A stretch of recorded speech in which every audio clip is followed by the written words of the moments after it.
تقول له ده مش ده الشغل اللي انا متفق معاك عليه. الازاز ده اهو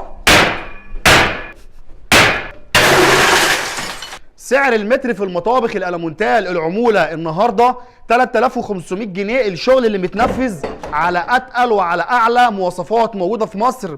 بنتكلم في الالمونيا المحمله، بتكون اللحميه بتاعت العود 2 مللي، وزن العود بيكون 2 كيلو 300 جرام.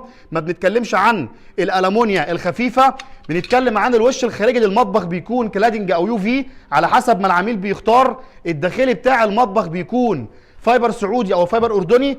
المفصلات السوفت كلوز لما تيجي تقفل الضرفه ما تروحش مرزوعه معاك. وكمان سعر المتر شامل المعاينه في حاله التنفيذ وشامل الطلوع والتركيب عند العميل.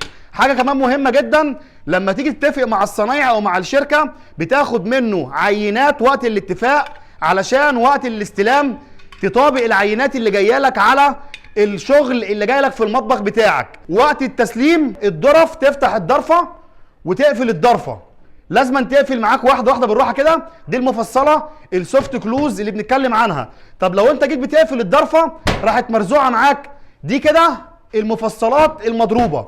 ولو ده حصل معاك تتاكد الاول دي اهي المفصله العاديه، تقول له ده مش ده الشغل اللي انا متفق معاك عليه.